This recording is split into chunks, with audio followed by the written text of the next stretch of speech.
Hi friends, welcome to It 5. The White Tiger is a book that I had read many years back, and I must say that this Arvind Adiga's book truly deserved the prestigious Booker Prize that it won at that time. This book is loaded with dark humor and sarcasm and takes pot shots at casteism, religion, sexism, patriarchy, servant mindset of many underprivileged Indians, to mention a few. Even though this movie has a stellar cast of some of the most sought after Hindi actors, it is technically not a Bollywood movie, but an American drama directed by Ramin Bahrani. Ramin has had many critically acclaimed titles under his belt over the years. The White Tiger is a story of Balram Halwai's life as a self-declared self-made entrepreneur, a rickshaw driver's son who skillfully climbs India's social ladder to become a chauffeur and later a successful businessman. Balram recounts his life story in a letter to the visiting Chinese official premier with the goal of educating the premier about the entrepreneurship in India. Balram is cunning, ambitious. He's a young hero who jockeys his way into becoming the driver for Ashok, played by Rajkumar Rao, and Pinky, played by Priyanka Chopra Jonas,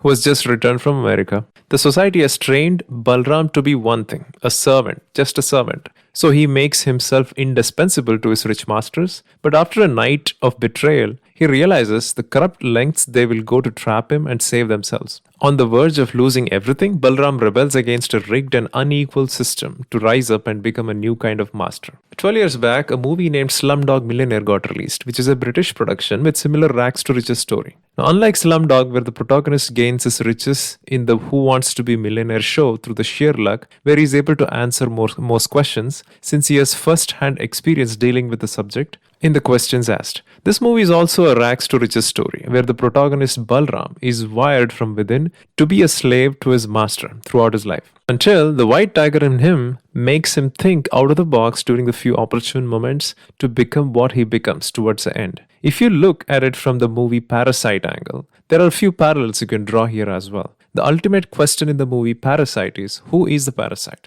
Are the parasites those poor people who try to capitalize on some opportune moments to remain slaves of their masters to be able to lead a normal life? Or the ones in the upper strata of society who gained all their riches at the cost of the sweat and blood of expendable poor? Now the question is, why the Western world is so obsessed with the poverty porn coming out of India? Yes, there is poverty, there is caste system, and there is enough content that is being already made in India, right, to introspect on these. In the letter that Balram writes to Chinese premier, he puts many thought-provoking metaphors like rooster coop that pretty much summarizes the movie for you. The roosters in their coop have been witnessing in front of their freaking eyes that their kind is getting slaughtered for sale day in and day out, but they don't have an option, as they're enslaved and contained within the coop. The mindset of a servant is somewhat similar, where no matter how many opportunities come their way, they will never want to become the masters. The rich landlords, who are basically a family of goons coming in to collect their hafta, are feeding off the people who are from the lower spectrum of society. The ruling class politicians are feeding off their landlords, basically forming a system which keeps the poor deprived of a better education in life. Ram works his way up to become the chief driver of Ashok and his American Indian wife. He is keenly shown to be observing and understanding the dirty dynamics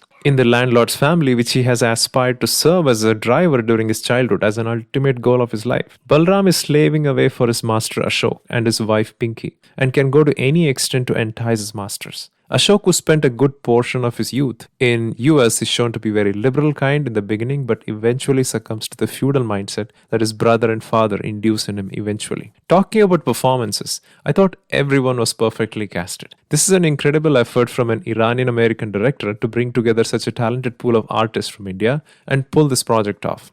Mahesh Manjrekar, who plays the village landlord the Stark, or Kamlesh Gill, who plays the Balram's dominant grandmother who insists on him getting married and sending money to her, have played their roles very effectively. It was quite refreshing to see Priyanka Chopra play a brief but a very effective and pivotal role in the movie of Pinky, who draws parallels with Balram while growing up in New York, empathizes with him, and due to her upbringing in a relatively liberal part of the world, is able to voice her opinion and confront her father-in-law and brother-in-law. Rajkumar Rao has an enviable list of previous performances under his belt. He's charming as Ashok, but I thought the character was too layered and a little confused. Rajkumar's performance didn't come across as one of his best. Vijay Maurya, who plays the mean older brother, also termed as the mongoose, has done a great job in this as well. I must say that Adarsh Gaurav, who plays Balram Halwai, is superb in this movie. Like his performance in Hostel Days, Adarsh is a real life white tiger for Indian content creators in recent times. His makeover and transformation from an innocent boy cleaning a rundown village eatery to a personal driver to a cab company owner in Bangalore have been performed in an impeccable manner. It is also great to see that an artist like Adarsh, who would have remained in the shadow of bigger names like Priyanka Chopra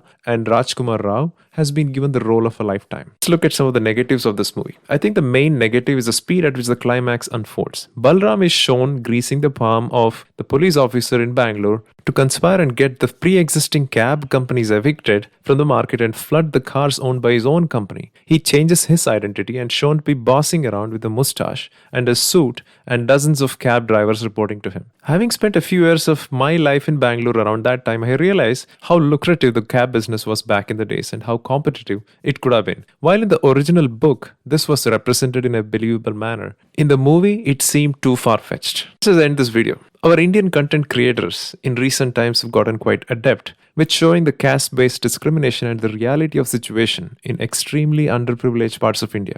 Be it Article 15, Patal Law, the Delhi crime, or Mirzapur, all these brought in front of our eyes the cringeworthy, despicable state of affairs in our villages where the right or wrong is decided based on the caste or religion of a person. Even though it is an American production, I would consider The White Tiger to be on par with the content we have been seeing on OTT. There is a good chance that The White Tiger may be a force to reckon with in Oscars and Golden Globes next year just because it is an officially American movie. My only concern is why the Western world cannot appreciate anything other than the poverty porn from India. Thank you very much, friends, and please subscribe to this channel, like this video, and let me know what your thoughts are about this movie. Thank you again.